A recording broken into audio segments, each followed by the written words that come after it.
معتکف جو بھی ہے اللہ پاک سب کو توفیق عطا فرمائے، جس کے لیے حالات سازگار ہوں اس کو اعتکاف کرنا چاہیے۔ اب یہ یاد رکھنا چاہیے کہ اعتکاف ہے سنت مؤکدہ علی الکفایہ،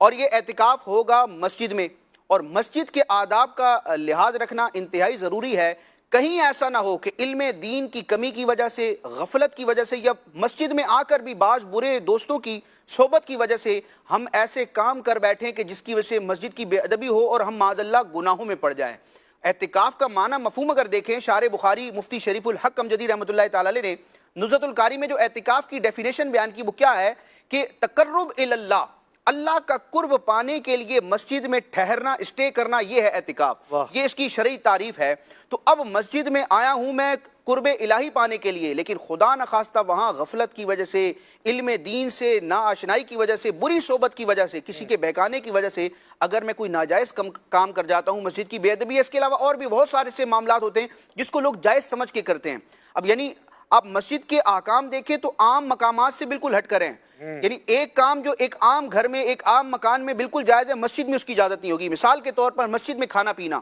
اب یہ ہمارے فقہائے کرام نے واضح طور پر ذکر کیا ہے احادیث میں کہ مسجدیں اللہ کی عبادت کے لیے بنی ہے، لہٰذا کھانا پینا غیر معتکف کے لیے یہ درست نہیں ہے۔ یعنی جس نے اعتکاف کی نیت نہ کی ہوئی ہو، اگرچہ نفلی اعتکاف ہو تب بھی ہو جاتا ہے،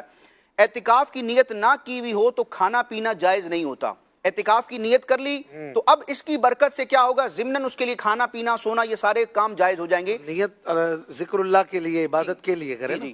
نیت کر کے بھی کچھ نہ کچھ ذکر کر لے۔ ہاں، یہ آداب یہی ذکر کیے گئے کہ اگر کھانا پینا یا سونے کا اس کا معاملہ ہے تو اب وہ اعتکاف کرے ذکر اللہ کی نیت سے، اور کچھ دیر ذکر اللہ کر لے، اب اس کے بعد یہ سارے کام ضمناً وہ کر سکتا ہے۔ لیکن اب یہ جو اس کو اعتکاف کرنے کی وجہ سے کھانے پینے کی اجازت ملی، اس میں بھی اس کو بالکل فری ہینڈ نہیں ہے کہ جیسے چاہو گھر پہ جس طرح کھاتے تھے، ہوٹل پہ کھاتے تھے، وہی انداز اختیار کرو۔ یہاں بھی پھر شرائط ہے کہ کھانے کا ہر وہ طریقہ، وہ انداز جس میں مسجد کے آلودہ ہونے، مسجد کی دریاں ہے، فرش ہے، یا مسجد کی فضا کے معاذ اللہ بدبودار ہونے کا اندیشہ ہے تو اس کی بھی ممانعت کی جائے گی۔ یعنی معتکف یہ سمجھتا ہے کہ میں اعتکاف میں ہوں، 10 دن گویا کہ میرے گھر کی طرح ہے، میں جو چاہوں کروں۔ تو مسجد کی فضا کو بدبو سے بچانا یہ ضروری ہے، مسجد کے اسباب کو، اس کی چیزوں کو گندگی سے بچانا یہ ضروری ہے۔ پھر اس کے ساتھ ساتھ آپ دیکھیں کہ مباح کام، چیزیں بھی وقف کی ہے نا، جی، تو آپ کو اس کا استعمال بھی احتیاط سے کرنا ہوگا۔ کوئی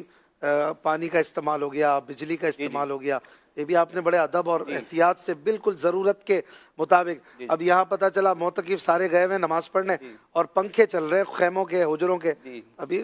بل تو بھرنا نہیں انہوں نے، یہ احتیاطیاں بھی نہیں ہونی چاہیے۔ جو یہ میں نے ذکر کیا نا کہ مباح کام کی اجازت ہوتی ہے، مباح یعنی جائز کام، جو ناجائز نہ ہو وہ کر سکتا ہے، تو اس میں بھی دیکھنا ہے کہ وہ مباح کام کیسا ہے۔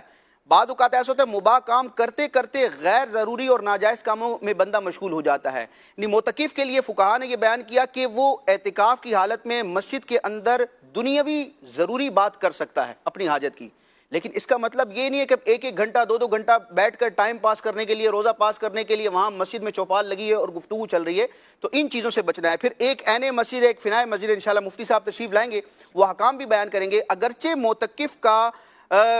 فنائے مسجد میں جانا جائز ہے، اس کا اعتکاف ٹوٹے گا نہیں، لیکن بندہ غور کرے کہ میں مسجد میں آیا ہوں۔ جیسے حرمین طیبین کے والد سے بات ہوئی تھی کہ ہم جب مکے مدینے کے لیے جاتے ہیں تو ہمارا کتنا وقت حرم شریف میں گزرتا ہے اور کتنا ہمارا ہوٹلوں میں اور ادھر ادھر دیگر مقامات پر گزرتا ہے۔ تو معتکف کو یہ بھی نیت کرنی ہے، جن کو بھی اللہ تبارک و تعالیٰ سعادت عطا فرمائے، کہ میں نے کوشش کرنی ہے حتی الوسع، جب تک کوئی شرعی طبعی مجبوری نہ ہو، میں نے اپنا اکثر وقت جو ہے وہ عین مسجد میں گزارنا ہے، کیونکہ عین مسجد کی جو برکتیں وہ فنائے مسجد میں نہیں پا سکتا۔ ٹھیک ہے۔